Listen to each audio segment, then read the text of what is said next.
Hey guys, Zach Storch here. I'd like to welcome you to the first AQW live recorded class video. So what we're going to be doing in this series is taking a look at various classes in AQW, going over their abilities, their skills, their stats, things like that, and doing a little bit of on-the-fly theory crafting. This is going to be similar to the series I'm working on as well for World of Warcraft, where I'm going to be looking at every character's specializations, every class's specializations, and we're going to be doing theory crafting on them on the fly.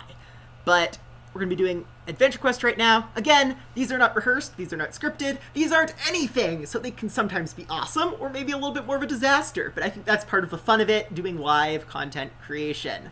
So, let's get this started. Now, I've decided to start with the Alpha Pirate, because that's sort of the first class, technically, that I ever had in Adventure Quest Worlds. If you're not familiar with the legacy of the Alpha Pirate was added to the game very, very early in Alpha because one of the staff members, Captain Rhubarb, accidentally deleted the entire database by consolidating every character into him. He did this because he inputted a line of code somewhere into the game's engine that said something along the lines of, it was like, rename character Captain Rhubarb. So it renamed everyone's character in the entire game to Captain Rhubarb. This was after like a day of alpha testing. And they couldn't recover it. They didn't have recovery at that point because it was so early in the alpha. And everyone's characters were essentially deleted. In order to make up for that, they gave everyone this shiny new class, never available again, called the Alpha Pirate. And it's become one of the most sought after classes in the entirety of Adventure Quest Worlds. Now, what we're going to be doing with this, I'm looking in chat, by the way, too. See, if you're in the chat for these, you get to be part of it. So, also, Jacob says your enthusiasm is a disease, and I'm infected. I think that's a compliment. It sounds like a compliment to me. I'm glad to infect you. Let's get started. All right, we're going to be looking at the abilities first, looking at what those do. Alpha Pirate has the 1.5 second cooldown auto attack. Some classes have a much longer auto attack than that, so this is the time between your swings. So if you notice the swing of my sword here, I've got the Sword of Dether for my Novel Zanar, actually. It's cool to have that in a game. But we're using the Sword of Dether here, and I'm swinging away, and it's 1.5 seconds. Now, Viper's Kiss, it's 20 mana out of your 100, 3-second cooldown, so a very short cooldown, but you don't want to use this constantly, because you instantly cause 50% weapon damage, which is pretty minimal, and you apply a damage over time effect. Now, you want to let this damage over time effect run its course because of this ability here, Opportunity Strike. This costs 10 mana, 4-second cooldown, so again, pretty short. And it deals damage based on how much time is left on your application of Viper's Kiss. So, in Adventure Quest Worlds, if you notice, I use this. We've got about a 1.5 second general cooldown, so you can use that again, but now I haven't done that correctly. So the most opportunity strikes that you can get out of one Viper's Kiss is 2, because it's a 4-second cooldown, and you can try to shove 2 in there, but that's without haste. There is haste, so you can sometimes manage to get 3, maybe even 4, because haste actually affects your general cooldown and some cooldown of abilities as well, but we'll get into that a little bit later. So basically, you apply your Viper's Kiss, and then you use your Opportunity Strike, and you want to use the first one right away within this cooldown period, and then you want to wait until the very last moment before this Viper's Kiss goes away to deal full damage. I just dealt a huge crit there then as a result. So that was a really way stronger attack than it would have been. You've also got Stiletto here. So Stiletto, 20 mana, 60-second cooldown, but again, this is reduced by haste. So it deals moderate damage. It's not that much. It's decent. But it applies Concealed Blade. And Concealed Blade causes your attacks to do more damage the lower your target's HP is. So if it's below about 40%, that's where it starts actually kicking in. Above 40% HP, this ability does nothing. So you want to use it you don't use it until the opponent has 40%. Or at least, you can use it before that because it also is a damaging move. But you're less likely to want to use it if that 60-second window of cooldown is not going to expire before they reach 40%. So if you're at like 50% HP on your opponent, don't use Stiletto yet, wait. Though I believe it might actually...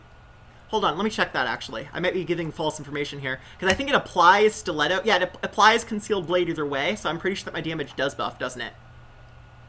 Yeah, that works. Okay, you can do that. So if you use it slightly before, it's not like a full DPS loss. You do keep the buff, so once you are below 40% HP on your opponent, it kicks in, but it only lasts for 20 seconds, so you don't really want to use it until you reach 40%. In theory, the best way to do it would actually be use this ability to make your opponent reach below 40% health, and now you've saved all of your general cooldowns, all of your abilities, and this is maximizing your damage. Then the last ability we've got is Footwork. This increases your haste and chance to dodge by 30% for 15 seconds. At its like surface, this just seems like a sort of like generic ability. Okay, 15 seconds, it's 30 seconds, so it's 50% uptime, right? But what's cool about abilities in Adventure Quest Worlds is that everything does scale with haste. So if I use Footwork, notice how quickly all of my abilities are coming off cooldown. So this is actually a faster cooldown now, and the general cooldown is also faster. So 1, 2, 3, 1, 2, like it's a huge amount faster. So you're able to use more opportunity strikes in the time of your Viper's Kiss. You still want to make sure that that last opportunity strike that you're going to have room for is used as close to the end of Viper's Kiss as humanly possible. So every time you use Viper's Kiss, you want to kind of be counting in your head about approximately how long you've got. And you want to try to delay that last opportunity strike to the last moment of that Viper's Kiss for maximum damage. And if you also have Stiletto up then, you can deal absurdly high crits with this class. Like, a lot of people don't look at the Alpha Pirate. This is the same build, by the way, as the Rogue class, of course. I should have said that up front.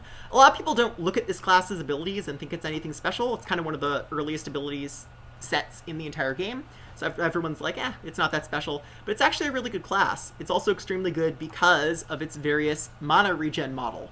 So the Alpha Pirate, in Adventure Quest Worlds, classes have different mana regeneration models. Kind of like in other MMOs where you've got energy or you've got mana, and you've got all those things that are interacting with your character to control how you interact with your resources.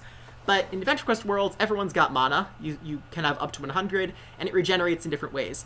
Rogues, Alpha Pirates, same thing, gain mana when they strike an enemy in combat, more effective on crits, and dodge any attack, restores HP as well. So, evasive, your passives, you get 15% extra dodge and 15% extra crit. So this improves your mana regen. But what that actually means as far as gameplay goes is that 15% crit, or 50% crit, and then it stacks with this. This is, oh yeah, never mind, I'm doing this wrong. This is just haste, okay. See, this is why sometimes these videos will be really awesome and rehearsed sounding, other times they won't be. So we've got haste here, and this stacks with any haste that you already have. So if I use this, I don't think it actually shows on my character sheet right away in real time. But my haste has gone through the roof using this ability. I'm sitting at like 46% haste. So these abilities are cooling down like twice as fast than they usually do. And things are cooling down much faster. I've got a shorter general cooldown, and I can use way more abilities that way. So as you notice, as I don't have that ability, this takes way longer to cool down. But then when I use this, if you're watching the little loop there, it immediately even stops cooling, like it just goes all on its own. It's like instant. It doesn't even like go in a full radius sometimes. It just keeps going. It's so fast. So that's what you got to do. You stack your haste and you slip as many of those in. What's really fun about the Alpha Pirate, and one of the things that I think it's a valuable class for, is actually boss soloing. And I know this is an unpopular opinion. People usually go for classes capable of extremely large amounts of damage for boss soloing. But the Alpha Pirate's a pretty good one. If you stack Dexterity on yourself, you can stack up this Dexterity and increases your evasion chance. So right now I'm at a 23.77% evasion chance. When you also use, you can also use, then you've got your haste ability up, and then you're way faster. You've got increased dodge on top of that. So this dodge factors in again to your evasion, and I believe that again this is against a target of your level, because that's all percent values. But then this evasion does not actually show itself in this table. So I've got like 38% evasion, which is really high for a character in this game. That's pretty high. And every single time that you dodge, you not only get more mana back, but you also restore your HP. So you can stay alive very consistently with this class if you stack a lot of dexterity. As you notice right now, if we take a look, I can equip something. So, clicking the wrong buttons. But if we go on the stats right now, I'm at my 23.77 again. If I go ahead and I equip a dexterity-based weapon, I even have like a lower level one, but it'll probably still give me a good effect. Best Scythe. There we go. Now you can notice I'm all the way up to 25.47. So that's a lot of survivability. Alpha Pirate does not have abilities that keep them alive, So haste doesn't contribute to your survivability, and in general, that evasion is worth substantially more than investing in more endurance. Because while endurance increases your HP, evasion is also effectively increasing your HP because it increases your HP regen, because every time you dodge, you restore a little bit of HP. So with that in mind, the stat that you want to stack for survivability as an Alpha Pirate is Dexterity. You don't want to go for other ones. Luck, I believe, does increase your evasion as well, but it does not do it to the extent that Dexterity does. Dexterity is still the better stat for that. Often I like using Luck because for throughput, I would usually say Luck. I would still say Dexterity over Strength. So let me actually check this, because I know that there's... So what you're going to get with Dexterity, you get additional haste for melee classes, so that's going to be better for the Alpha Pirate, but there's probably a haste breakpoint somewhere. This is something I'd have to do more hardcore math on. There's probably a haste breakpoint somewhere where you get to use an additional Opportunity Strike during your Viper's Kiss. So if you reach some number of haste, like let's say usually you're sitting at, you know, the 15, or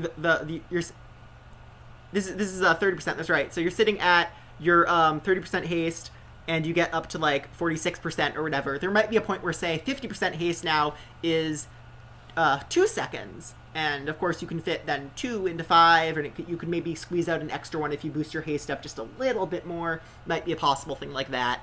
So Dexterity is likely to be your better stat. There might be a point, though, where Dexterity becomes less valuable than just going for Strength, as Strength does increase your attack power more, I believe.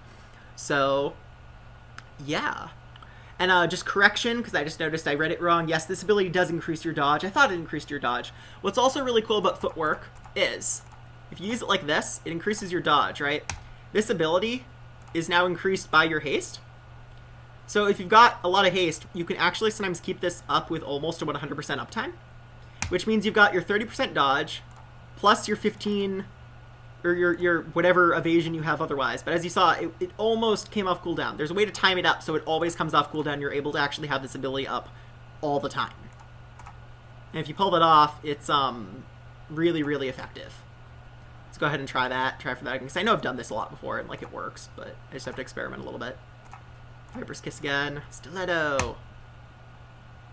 Here we go. It's coming off cooldown. So if you kind of mash it as it's coming off, you get to use it again. So now there was no cooldown, basically, for using that ability, and I've had it up pretty much the whole time.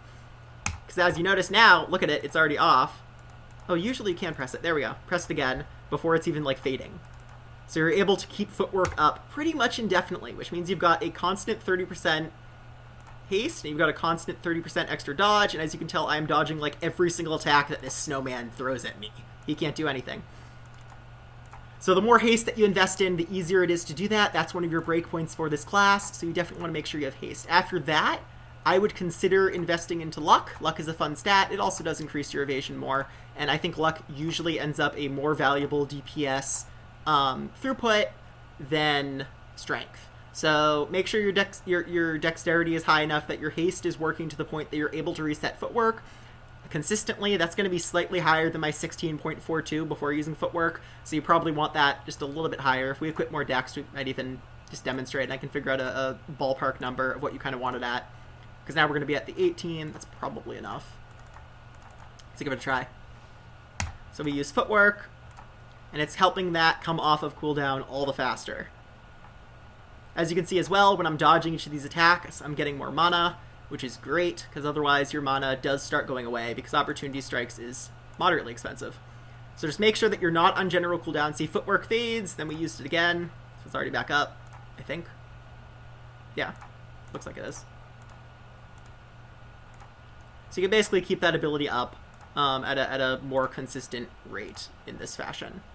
So make sure you've got your haste, use that. Make sure that you're always using Opportunity Strike. Last moment of Viper's Kiss. Try to resist the urge to reset Viper's Kiss. It's really attractive to always be like, oh, there's a button. I need to press the button. Don't press the button. It's not worth it. You can multi-dot with Viper's Kiss, I believe. So if you're fighting more than one enemy at once, you should apply Viper's Kiss to all of them. The other reason this is really good is that after you've defeated one enemy, you can then kill the other enemy, and it's going to already have the Viper's Kiss, but it's going to be partially expired.